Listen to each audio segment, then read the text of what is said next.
How is everyone today? How are you? How are you feeling? You excited for some experiments to make? I'm excited to experiment with you. Welcome. I'm here broadcasting live from Delray Beach, Florida. Got some wind, some sun, lots of sun. I feel for you, whomever are, not in a warm place right now. It's quite a feat to be cold and stuck inside, albeit without fresh air because you're afraid to open the window. So I would definitely advise you to open the window. Cheers. So hi everyone joining on Instagram and all of the other people and places wherever you are in the world. This has been scheduled in California time, so if you're out in the Far East, my apologies. We have drinking games whenever I'm lecturing, so that includes right now. So grab some water to get set up. The drinking games, what we do is every time I drink, you drink, yeah? That would be now, yeah? So get your water and settle in. We are here for an hour to talk about 3 big topics that, you have time to unpack right now, because my guess is normally your everyday life is a bit crazy. And yes, I know this whole COVID thing, it's so beautiful that we're not going to talk about any of that. I'll just start with saying whatever you've seen, it's about to get way worse this weekend, and specifically Monday and then Tuesday. There is definitely a timing element to this, as unpredictable as it might feel for all of you. The reality of it is that this has been forecasted years in advance by us in the astrology community. As esoteric as that sounds, anyone who's known me for a while knows that I'm really quite scientific and logical about it. And the reality of it is that what's happening right now in the sky, and you'll be able to see it if you wake up early in the morning before sunrise, if you look towards the east, if you're in the Western hemisphere, and vice versa, you'll see in the night sky the planets of, ready? Jupiter, Saturn, Pluto, and currently Mars, all in one space. And these are some of the most potent planets that they are, and they have not aligned like this in 740 something years since the French Revolution time. So the reality of what we're going through right now is at the same time, and I'll go through all the elements of the planets, just a little side note before we start on the poop, sex, whatever, in case people are still logging on, is that it is massive amounts of shit hits the fan, which is Saturn, yeah, with oomph or power, energy, sometimes war, which is Mars, right? At the same time as energy of Pluto, which is death and rebirth. It's the composting energy. It is the, something needs to be reborn. It's time for it to be restarted, aka the old system. And then finally, we have here with it as well, what did I mention? Saturn, Jupiter. Oh, Jupiter, of course. So Jupiter, which expands everything, and it really makes things expanded, emphasized, whatever it is. So that energy of shit hits the fan, of war, all of it coming together at once is super confronting, perhaps, for a lot of you. And specifically in your own astrological chart, I don't know if anyone knows anything about your own chart, but you will have more of a personal experience with it if your axis is somehow squaring those late signs of Capricorn on the tropical zodiac. Or Western astrology. So like shit's meant to be hitting the fan. I'm getting lots of text messages from my friends like, Andy, you called it all last year. You said that 2020 was going to be crazy, especially March. Yeah, I mean, that's not me calling it. It's like the planets doing this, that's producing this on Earth. And so again, this is the first time that we've had this kind of alignment since French Revolution time. And of course, I'm sure you know what happened at French Revolution time, revolution. And so all of this is convening in the sign of Capricorn, which is a lot about the system. It's global capitalism, it's corporate entities, it's patriarchy, it is the man at large, And originally this is much more of a wise elder or older grandmother energy, but it has been usurped by the patrilineal forces. So anyway, so someone's asking on the Instagram, I'm Sagittarius, how will it be? So it's not about your sun. The sun is not at all of issue here. My recommendation for you is actually to go to astro.com and look up, enter in the details of your own personal chart. It's recommended that you do have your birth time for any kind of accurate astrology reading, which I'm happy to give you. I have lots of time on my hands these days, surprisingly enough. And you will be able to see then your entire chart. So it's where your Venus is, where your Mars is, where your Mercury is, etc., etc. So you have much more than your sun. You're much more than your horoscope as you knew it. Anyway, so that's a little intro to kill some time as people join. Welcome to anyone who's coming in. Introduction to me. Cool, I'm just a kid like everyone else, locked at home, like you right now. This is actually my first time teaching to an audience where I have no idea who the fuck you are, and I can say fuck because this is, I've rated it on YouTube as explicit. So, I'm a naturopathic doctor with a long history in health and wellness. My specialty is the gastrointestinal system, as well as psychosomatics and, evolution at large. I taught yoga teacher trainings and advanced yoga teacher trainings for many years, and then I left my career 2 years ago to start to work in AI and futurism. And I run something called the Institute for Aliveness, which is really training the doctors of the future. So shout out to all TIFA, Institute for Aliveness participants here. We have 20 students going through the program right now. It's an 18-month course from 15 different countries all around the world. And so it's a massive up level, and that is what this time is about. I won't just leave you with that a little astrology segment by saying, you know, the world's on fire. Fuck off. Like, no, we're gonna see major financial crumblings, let's say, if you will, on the 31st of March, roughly around 11 a.m. GMT. And that's wonderful, because with the death of something, something new is born. And so notice the energies that this brings up in you. People around me are saying that they're depressed or they're sad, especially people at older ages. At TIFA, we started a grandparent project, which I invite you, please, please, please come be part of, whomever you are. Send me a direct message, send me a message. It's very easy to, if you search Andrea Page on Google, you'll find me. Send me a message if you want to be part of it. But what we're doing is we have 30 questions to spend 60 minutes with an elder. Because if you think about it right now, perhaps one of the most pressing issues are all of the old people at home alone, feeling super lonely, the most threatened by this disease, right, that's coming upon us. And so just to like get together, whether you volunteer your grandparent or whether you volunteer to interview someone else's grandparent, like please come and be a part of that. We're really excited about that at TIFA. So what I was saying is just that things are starting anew, and that starts with you. Because any change that we want to see outside, or any calmness, or any business as normal that we desire, right, that can only happen when you are fully, totally, completely present with yourself. And so what's required for that presence with yourself is for you to literally become a scientist in the living laboratory of your body, and for you to take the reins to start to act from a place of awareness. And this awareness is the same exact thing that we're after, if I can say, if we're after something, in meditation, right? It's that state of like, oh, okay, I'm aware of who's watching. So let's just start right now, and it'll be good for me to cool down with a little bit of just sit here. And I know you're watching this and you have the freedom on your phone or whatever to swipe away and leave, right, from going inside, but just like try it out right now. This is all about experimentation, right? We'll get to talk about sex in a second. I brought a wig for that. So close your eyes. Allow your jaw to relax. Settle into wherever you are. Feel your seat, your bum into the seat. Allow your back to lean into wherever you're sitting. Make sure there's space between the back teeth. Maybe put your palms to face upward. Notice already if you think this is silly or stupid. Notice if you're breathing through your belly or not. And I invite you to allow the belly to expand on the inhale.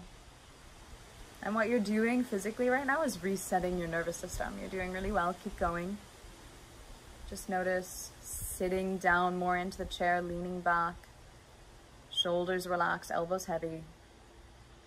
All you have to do is focus on the inhale, the breath coming out through the belly expands, and exhale, it falls in.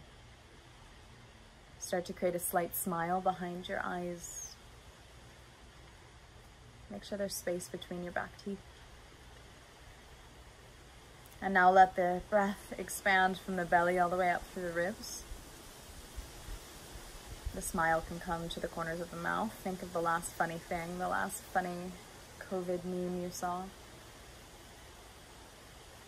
And notice if you can get a continuous breath. This is very physical, anatomical, from the navel all the way up through the sternum, the chest, the heart area. And then relax through the jaw and the base of the neck where it meets the head. See if you can breathe one continuous breath all the way through there, or if it's stuck somewhere. Notice if you're forcing it. Notice if your mind escaped or you swiped and went somewhere else. Or notice if you can be present with yourself right here, right now. Because if you want to be alive, right, during this crisis of death, this aliveness comes from this place, this seed from you.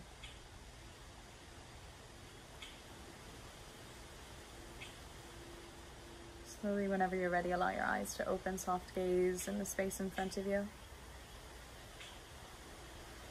Notice how different you feel. You've literally just had a physiological reboot, which is a very difficult thing to do on your own. So bless you for doing it, and congratulations.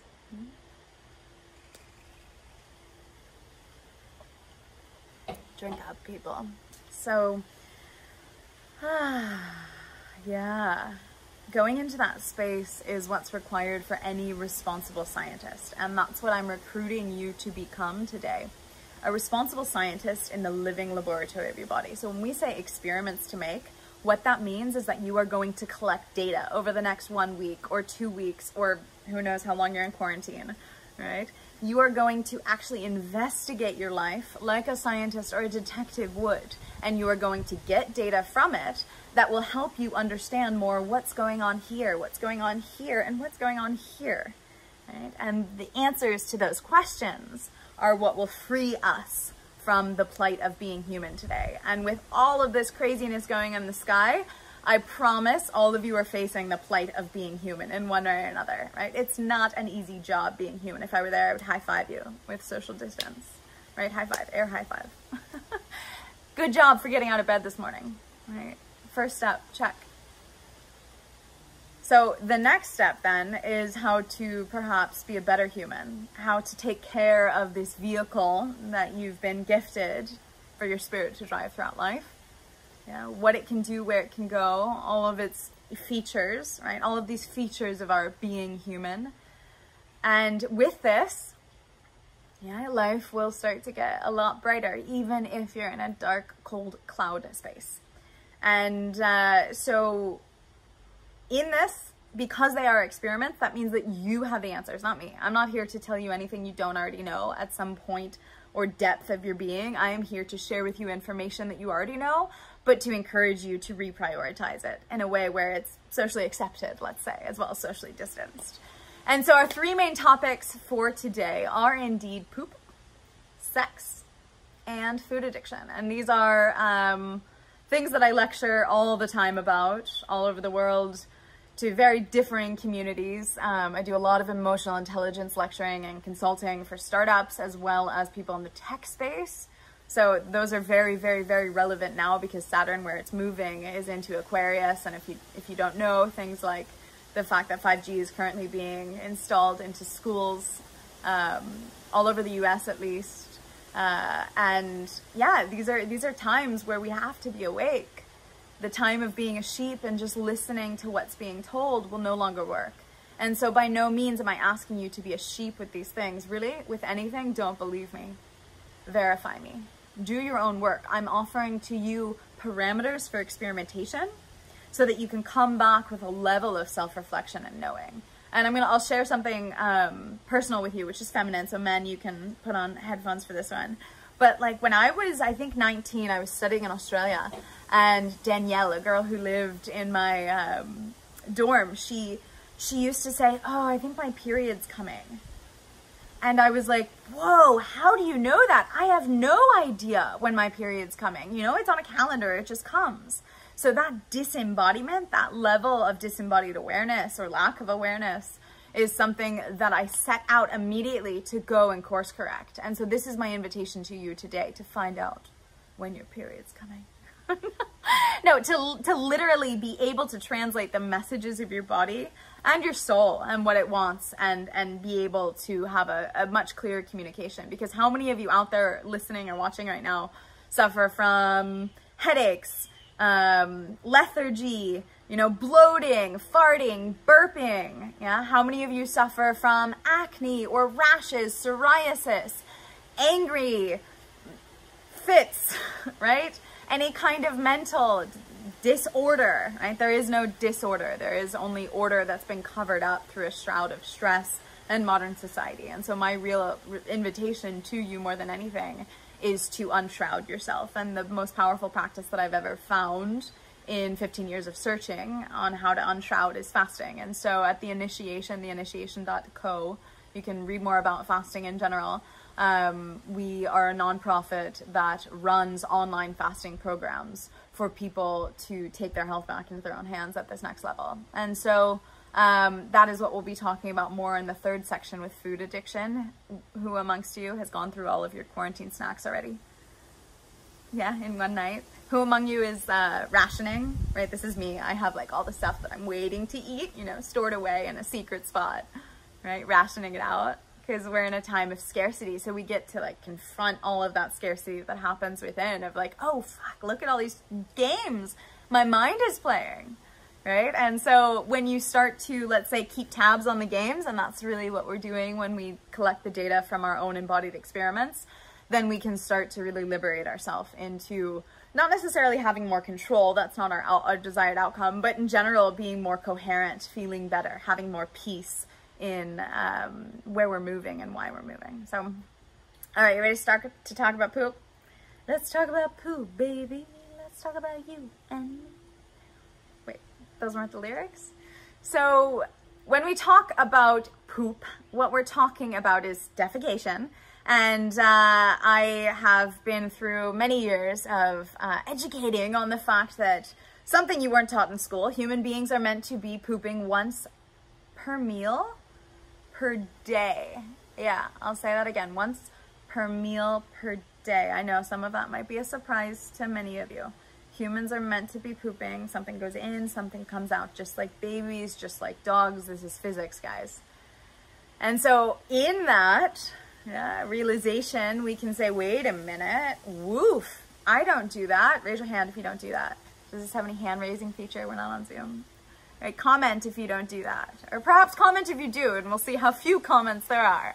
Because in my data collection from almost 100 countries all over the world over the past 15 years, right, I've found that, guess what? Most of the world is constipated. And your definition of constipated is probably different than mine. Yours probably involves something like that, pushing and hardness and difficulty like that. My definition of constipation is eating more times than you're pooping less than once per meal per day. So it's super, super, super important to start to be aware of that. And just me telling you this now will heighten your awareness. I get lots of messages from people on the toilet. It's fine, you can write me and let me know how it's going. But that quality of pooping more is of the utmost importance for clarity in your entire life. And when you think about it, like you have a river flowing through your body. Let's put some water in, yeah. And in that, if things are not flowing out, then they're being kept inside.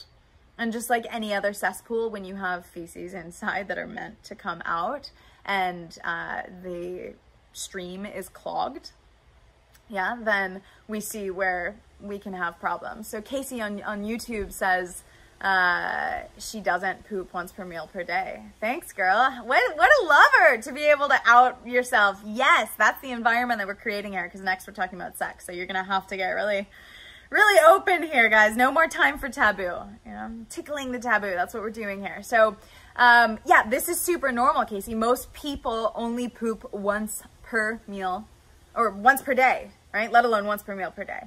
It's about 90% or more, as I said, that poops less than that. And what this means is that your body is constantly becoming more acidic. It's constantly providing an environment, making it ripe for disease to come. And of course, this moves into immunity as well. You want to become more immune, start pooping more. So on that way of how to poop more, this is a very important list that I give people. So get out your notepads and your pens or your phone or whatever it might be. 3 ways to poop more. Number 1, we're already doing, so cheers to that. Hydration. And if you think about it, it's super simple. This is nothing you don't know, right? You have a rubber tube and a rock inside. It's really difficult to get the rock down the rubber tube. All of a sudden you pour water in and it floods out. Well, there we have it. Hydration is of the utmost importance. The amount of water that the body uses and loses per day is 3 liters, which means that we need at least that to be replenished. So how many of you drink 3 liters at least of water a day on an empty stomach? Not with food.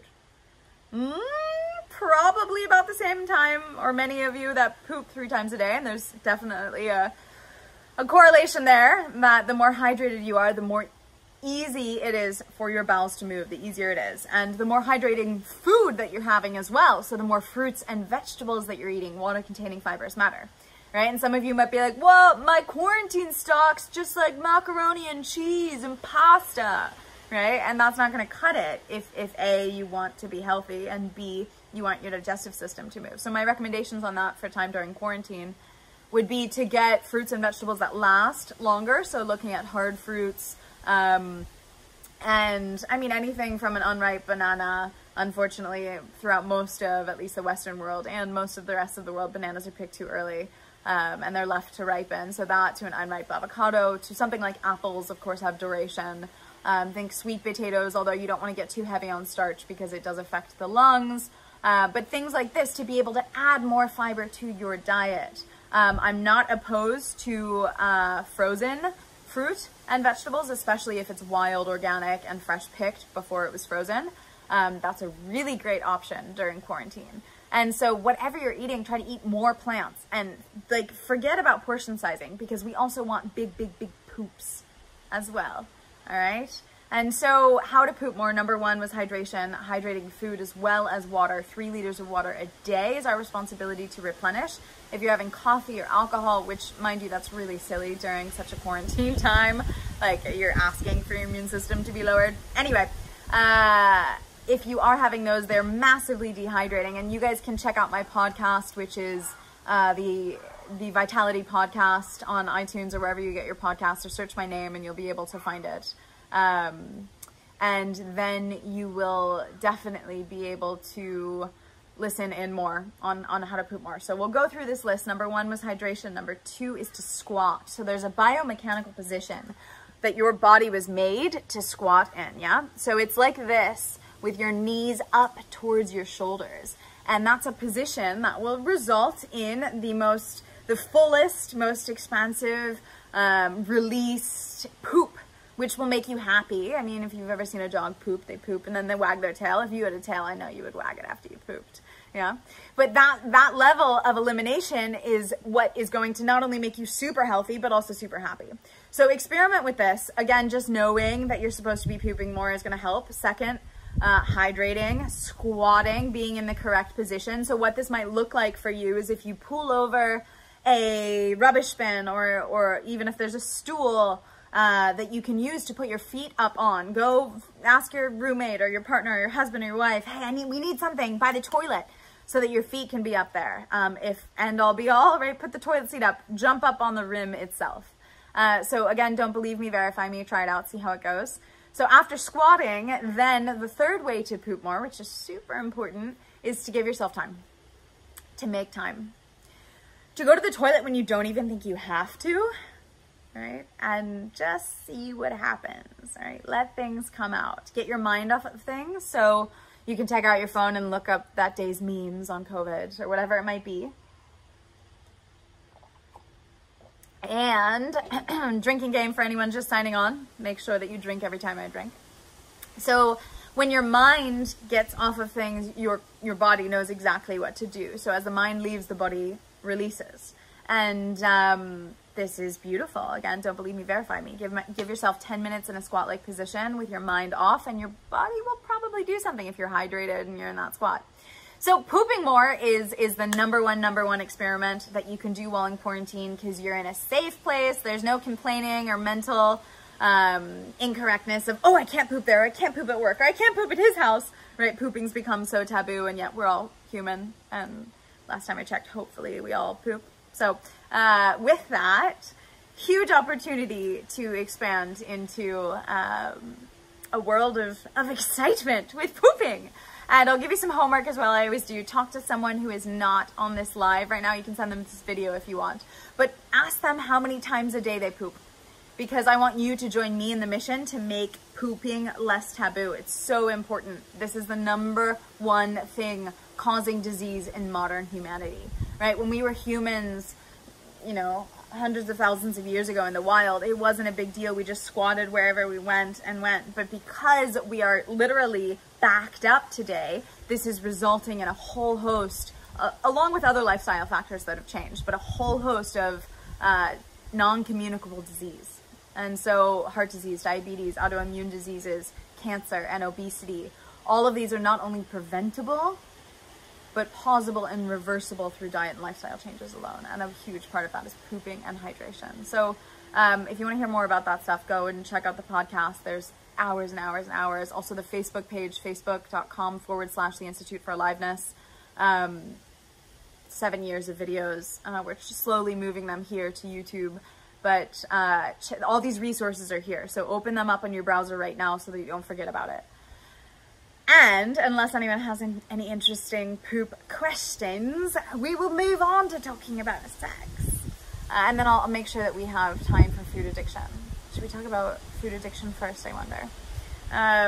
Let's talk about food addiction first. So the human body can really thrive and survive for 40 to 50 days on water alone. That, as well, I'm sure, is news to you. Well, in talking about food addiction, for anyone just signing, welcome, welcome, welcome. We're moving from the poop conversation to the food addiction, and then we're gonna get to sex at the end. When we talk about the ability of the human body to not need food, it far supersedes the ability of the mind, because your mind is what's hungry, right? Often your body isn't hungry, guys, it's thirsty. Drink some water. Drinking game for those of you joining. I drink, you drink. Water.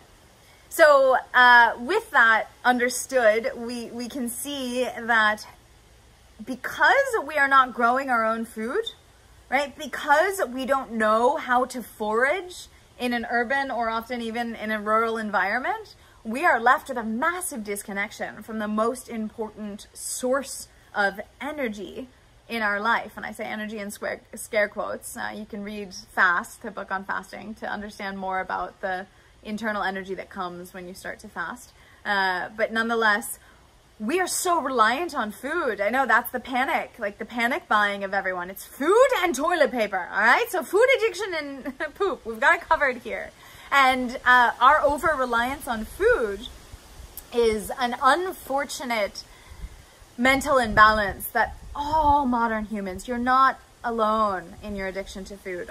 All modern humans face it because we do not have an understanding of where the food source is coming from. Thus, it's a constant lack of security, especially in a time like this where you're not allowed outside. You're not allowed to go to the corner store depending upon where you are in the world, right? Full lockdown in Italy, Spain, places like this where certain degrees of martial law have already been established, right? Coming to other parts of the world. And as I told you at the beginning, astrology, it's only going to get worse. And I say that with love, but also with arming you with this quality of experimentation and hopefully trust, massive amounts of connection and trust to the mythic story of humanity as the virus spreads throughout the earth, right? Killing off humans. Right? Mother Earth's like, I got a fever. You guys, like, you outgrew me. I just gotta throw some of you off. Right? Shifting our perspective from this panic and fear to one where we're like, okay, something's happening here and it's meant to be happening. I'm not gonna waste time or energy or headspace on fighting it or wishing it weren't happening. I'm gonna go inside to that place that we found at the beginning of awareness, and I'm going to apply that awareness to every aspect of my life. This is mindfulness. This is the same thing that the Buddhist friends that you guys have been working on for years, right? This is the fundamental basis of how to thrive as a human today, is to enhance our self-reflection, our mindfulness, and our awareness. And these experiments that we're talking about, first with poop and now with food addiction, are ones that I want to challenge you to embrace. So on the level of food addiction, what else is there to say? I mean, you guys, if you went up until 5 o'clock one day without eating, you would probably feel bad for yourself, right? You would be worried, right? You might be psychosomatically saying, I'm gonna pass out, right? You might be angry, hangry. That's a big one of the modern society. All of these stipulations that come from our addiction to and over-reliance on food. Now, don't get me wrong, disclaimer, I'm not saying we're not meant to eat. Breatharianism is not my path, nor would I teach in this life. Although there are people, Indian sages in India, who have not eaten in about 80 years, and many scientific experiments done on them. And when we are connected again to another source of energy, which probably no one who's on social media is, as much as I love modern day gurus, they wouldn't put up with this bullshit. Until we're connected that strong, we still need to eat to have calories in, energy out, right? Calories in, energy out. And this is how mostly we operate. However, the amount that we eat today is way more than any humans in our history have eaten. Even 50 years ago, 200 years ago, humans didn't nearly eat as much as we are today. Moreover, of course, eating processed foods that are with additives and preservatives and things our body simply doesn't recognize. So it's no surprise that we are where we are on a level of non-communicable disease in the current state of affairs. And so, of course, again, the diet advice is simple. Hydrate. That's number one on your dietary advice of intake. Number two is eat more fruits and vegetables. And whatever you think more is, way more. Right? Until what you're eating is mostly fruits and vegetables. This is going to make you poop. This is going to provide you a little more clarity in your life. And just those two things alone will help you get over the addiction. Because the more that you're shoving shit down your throat, and I'm not talking actual shit here, I'm talking, low quality things. And you know what they are as well as I do. Anything fried, right?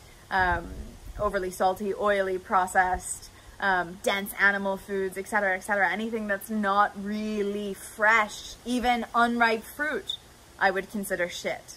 Sorry, unripe fruit, I love you.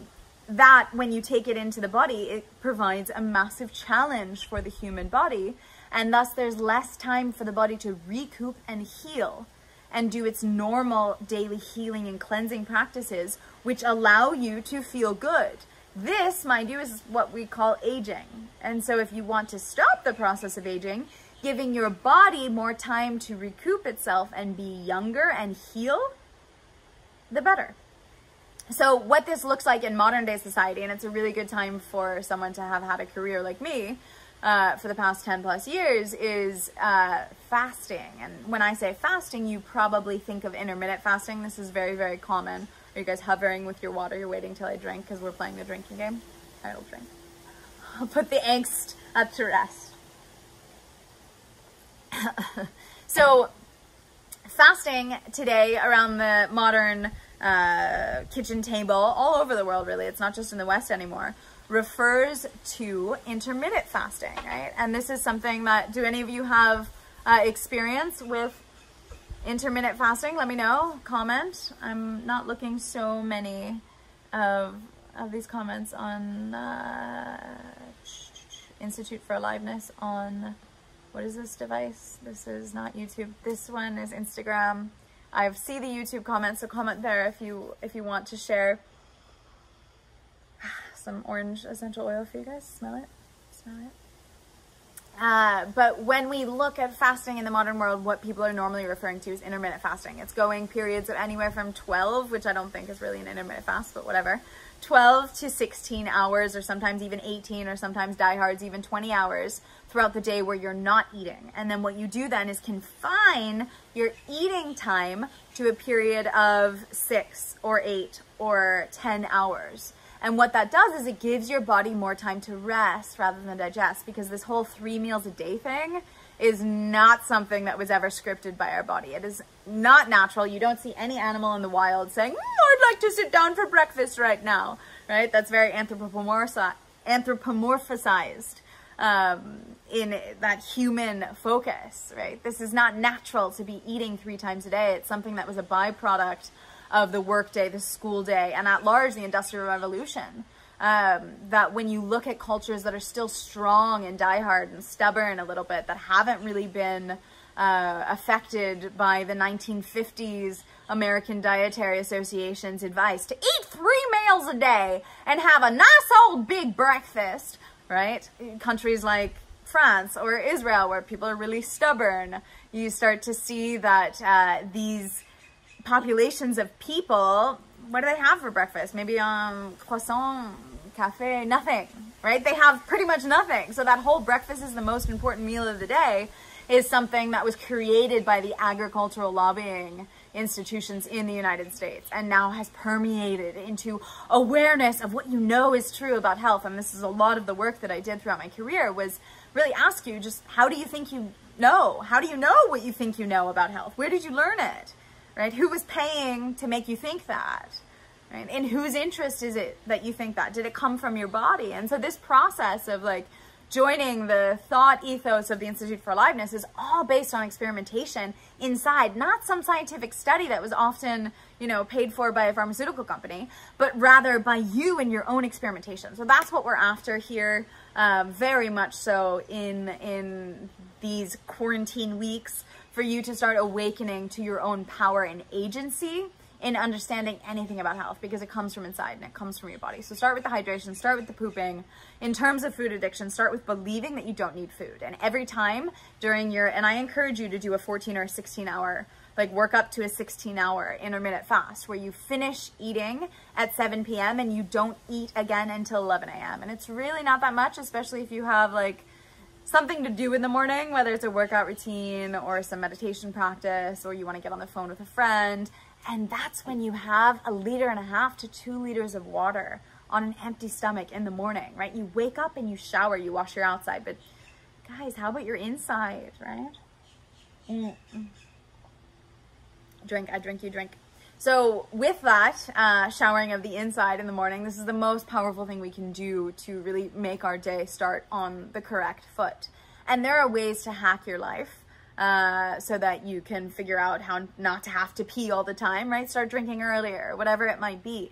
And in this, you'll start to realize once you do the whole skipping breakfast thing, and I'm not talking about it in disclaimer for any kind of eating disorder. I'm talking about it in a way where you're having water for breakfast, or heck, have green juice for breakfast if you can make an actual juice. And then when it comes around to 11 a.m. or so, that's when you start to introduce solid fibrous matter to your system. And just giving your body that rest alone is going to not only boost your immunity hugely, but it's also going to slow the aging process. It's going to make you feel so much better during the day. And by condensing the eating hours, or the digestive system being on hours, you're going to give your system a big break. And if you want to even one-up yourself even more, because I know we have some overachievers and perfectionists in the group, because like attracts like... we can say that I would encourage you to finish eating by sunset. And so that's roughly about 6:30 p.m. In more tropical regions of the earth. And I know those of you up in northern Norway are like, what? That's like 2 p.m.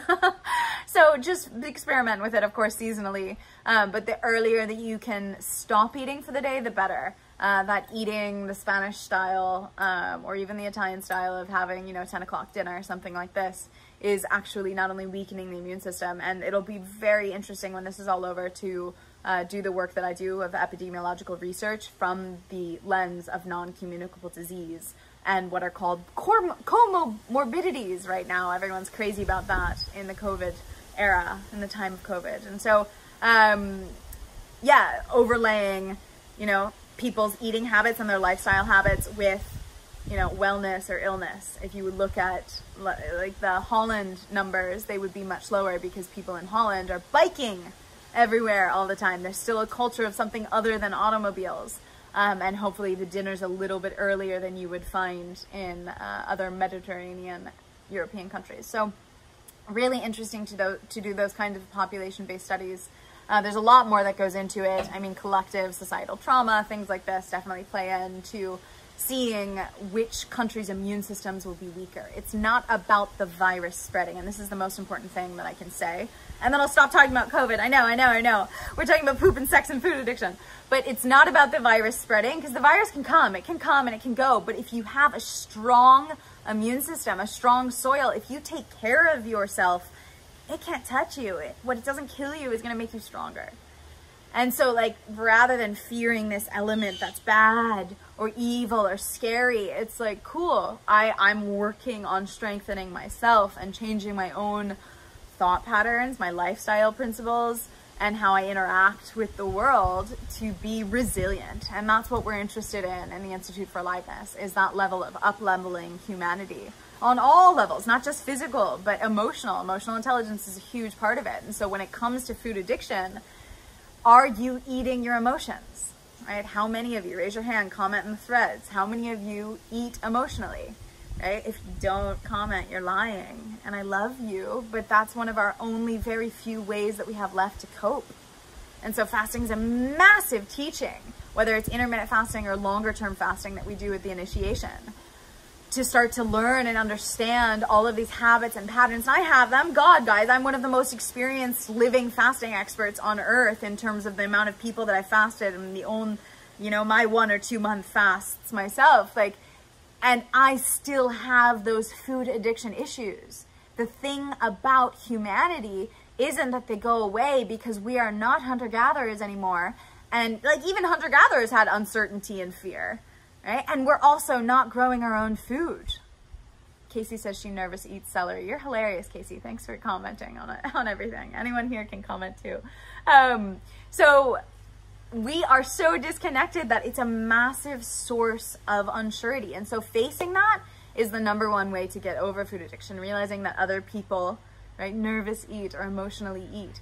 Realizing that we actually have power over it, because what we can do again is enhance this awareness to a level where we can self-reflect. And when you see yourself reaching for the fridge and you know that you're emotionally constipated, you can have ways to poop out your emotions rather than shove them down and eat them.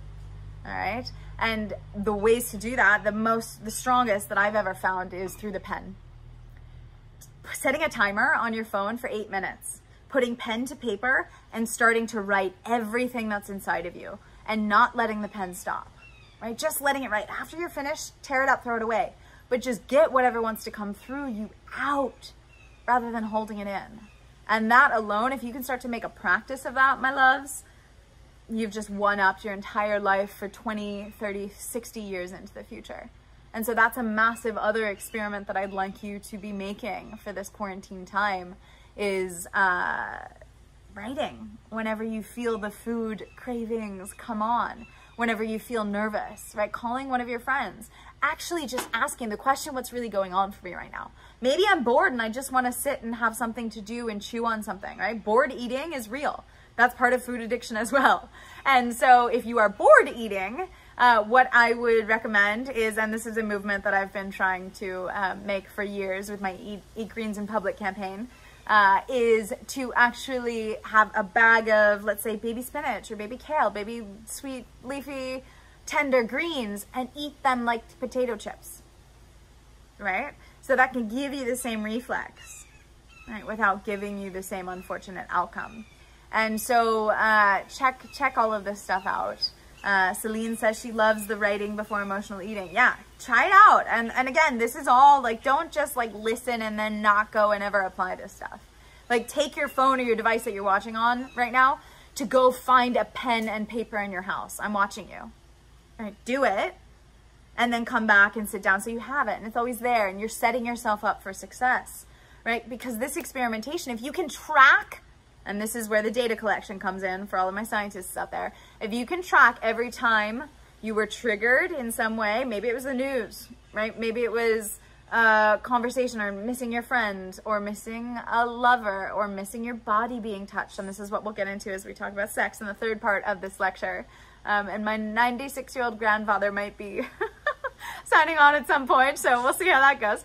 But with that, when you come to a place where you can embrace your emotional eating rather than deny it, and most people in the world of taboo that we're swimming through and tickling and swiping away in this experimentation process and this re-embodiment process, what we're doing here is finding out all of the data points of when we got triggered emotionally and we wanted to reach for food, right? That addiction of food. And let me just take a step back and tell you on a level of neurochemistry why food has this power over you.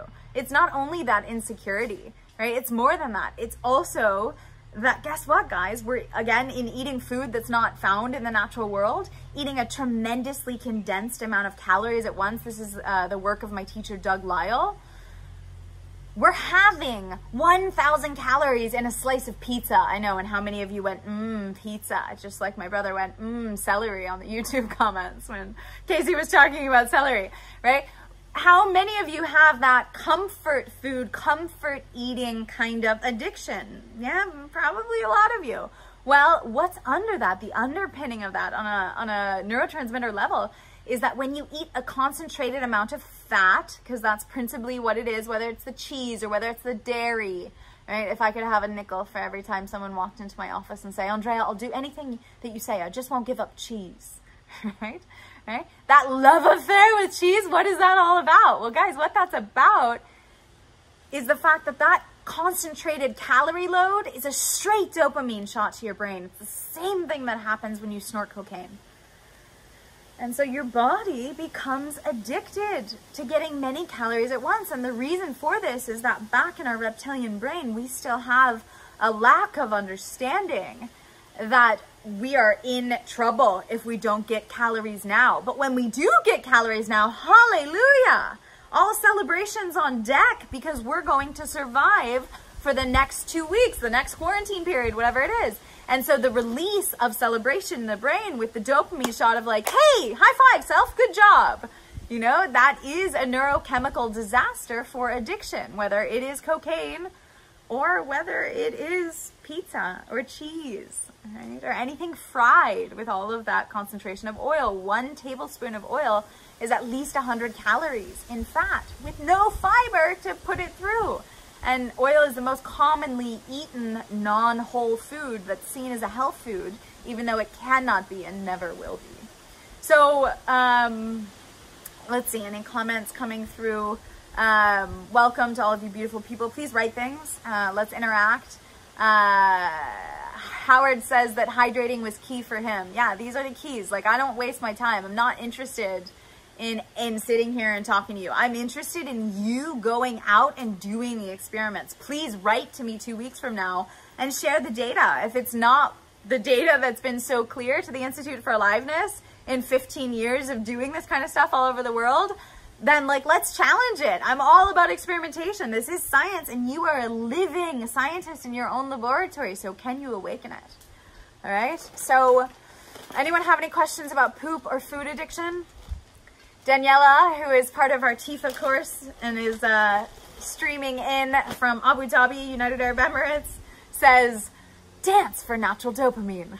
I love that. Yes, dance for a natural dopamine release. Give yourself to-do lists that you can check off and have fun with. And yeah, find out how you can set yourself up for success. So guys, I'm gonna bring back my friend for this third part about sex. All right, so grab your water.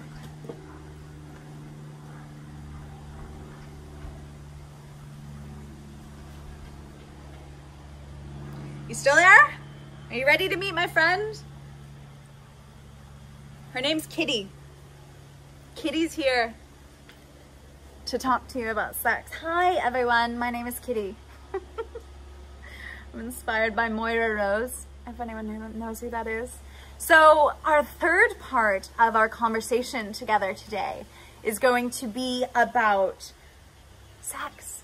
It's going to be about the fact that when you're quarantined, You have absolutely no option to sleep with anyone other than whomever's in your house or whomever's not in your house. Unfortunately, I know it's painstaking. And yet this sexual energy is such a huge part of who you are, because guess what? You're human. And there is a actual biological imperative that your sexual awakening happens, perhaps daily, perhaps monthly, whenever it might be, for women based upon your cycle, or for men, perhaps there is also a monthly element to it where you feel like, you know, turned on at certain parts of the moon cycle, perhaps. So an experiment would be for you to start noticing when it is that you're turned on, right? When are you more interested in another? And there's definitely an astrological part of this as well, because when you're having certain transits, let's say to your own Venus or Mars, it will show in you being a little more turned on. And so what is the solution here, right? I look on Pornhub and I see that the ratings there, my friends at Pornhub, they sent me an email saying they're off the charts, right? With this whole COVID quarantine thing, it seems that everyone's watching porn. Is porn the answer? Why, no, my friends, of course it's not. The answer is being present with yourself, being present with these feelings, not dissimilar to what Andrea told you about emotional eating, that when you notice things coming up, where are they coming from? Is it coming from a place of lust? Is it coming from a place of wanting to be heard and felt, of feeling lonely, right? Is sex your only outlet for intimacy? Or do you allow for intimacy in other parts of your life when you deeply connect to a human being and you feel seen and heard, right? What parts of your existence allow you to be touched beyond just the physical? And can you find quarantine as a gift to be able to explore those more than just going out and having one-night stands? Right? And those of you in relationship, can you be actually super grateful that you have someone during this time and allow that gratitude to wash over your relationship? Right? So more homework. If you're in a relationship, if you're with someone in a house quarantined up, thank them for being your quarantine buddy. And for everyone, deepen your communication with the people with whom you are spending time, whether it's virtual time, right, or physical time. Tell them how you want to be touched.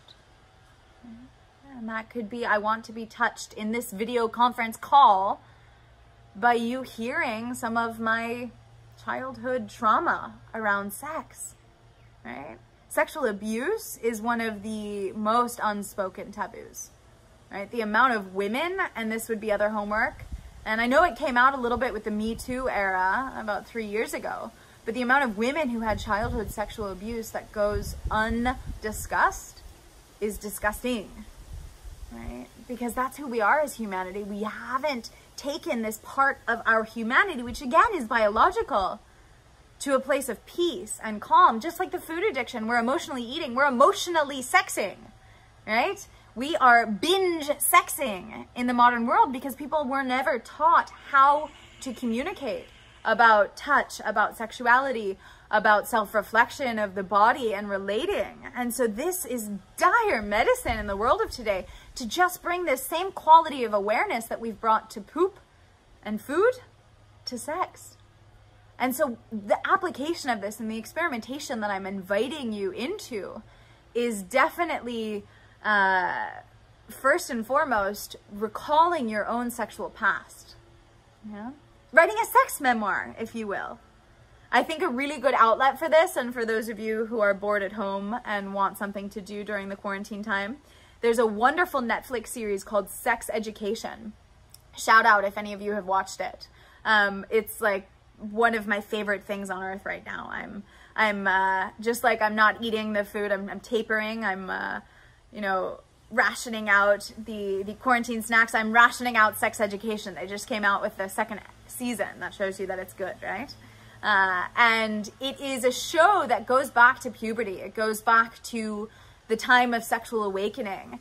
And hopefully, my hope for the world is that it will reveal this opportunity for reflection on your own sexual experience and your own ability to say, wow, you know, I personally was heavily affected by Cruel Intentions. I'm dating myself, right? In middle school.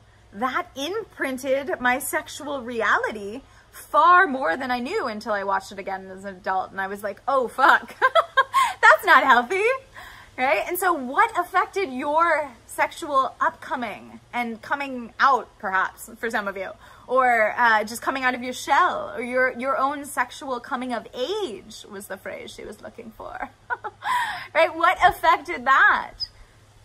Yeah, what was it like for you? What do you remember about that time? In which ways were you respectful? In which ways were you disrespectful? Either to yourself or to another individual, right? What do you regret most? What do you celebrate most?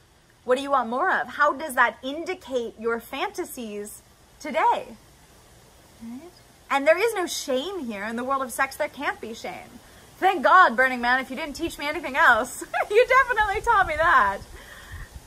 And when we come to that place in taboo, where there's no more judgment, right? There's a field beyond right and wrongdoing. I'll meet you there. Rumi will be there too. Yeah, and we'll hang out there in this space where it's not about embarrassing or bad or ugly or shameful, but rather it's about like, okay, things are okay.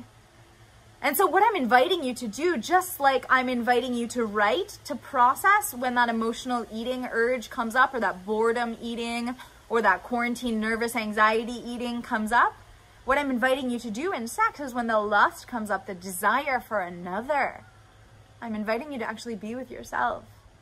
And if for you that means touching yourself, can you touch yourself in a way where you're touching yourself rather than imagining being touched by another or watching someone on screen being touched? Can you be with yourself sexually first before being with anyone else? Right? And how can you also excavate what's really going on? Right? If you are lusting, what are you actually lusting for? Are you lusting for human connection? Are you lusting just to get off? Right? And what does getting off mean? So in this part of the lecture, Kitty, my friend, has questions for you more than answers, because these are questions that only you can answer. And the experiment is doing this work and asking these questions and answering really honestly, really, really raw. And so I'll make this video available for any of you who want to rewind to this question part and write down the questions one by one. Or I know many of you already have your journal and your pen with you. You can just write them down as I'm saying them. And do some writing on this later. And if writing doesn't feel authentic, like, fine, cool. Call up your best friend and be like, hey, can we talk? There's some stuff I want to talk about, to just explore. Because guys, if you spend the entire quarantine escaping through TV shows or emotional eating or being miserable or incessantly working or worrying, you have missed a giant opportunity to get to know yourself better. And last time I checked, there's one person worth getting to know in this world. And it's you. It's you. Right? It's you. And so how can you allow this time to be marked much more by aloneness than loneliness? Right? Osho talked about this. How can we mark this time with being fully present with and full of, in the best way, yourself? Full with your own presence rather than loneliness, which is lacking the presence of someone else. So aloneness is actually a really good thing. So for those of you who are alone during this time, be in it fully, truly, wholly, and find that level of exploration, because that's your entry point to experimentation. I'll drink to that. It's not vodka if you've just signed on. Kitty only drinks water.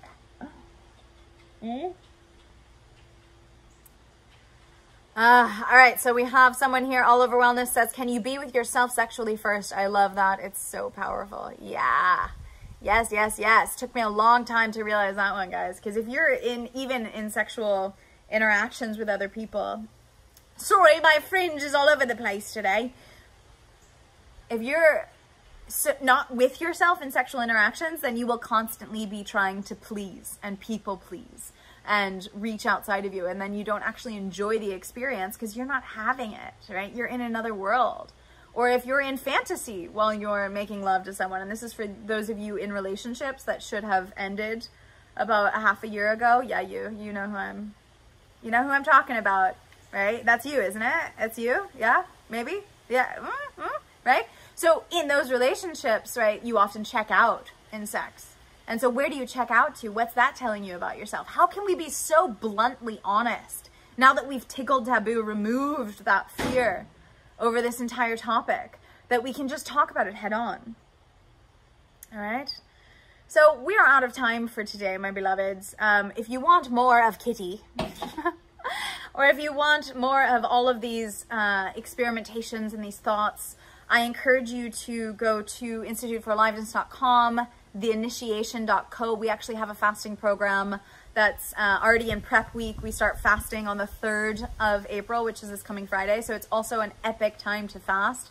I would love to have you join us. If you're in a financial struggle at this point in time, write me a message and we will have a conversation about that. Again, we are a nonprofit, so we're incredibly generous at the initiation. And yeah, so much more to talk about. We could spend all week together if you want. Don't forget the Facebook page, Institute for Aliveness on Facebook. And I am planning on doing more live broadcasts during this quarantine time. So please write me if you have any recommendations or requests. If you are thinking about up-leveling your own life and enrolling in an 18-month program, TIFA does re-enroll January 2021. We can talk about that. Whomever you are, wherever you are, I want you to know that I love you.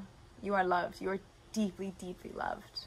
And this time is a time for deep reflection, not on an esoteric sense, but like on a check out your poo, right? See where that lust is coming from. See if you can break a little bit off the food addiction pyramid.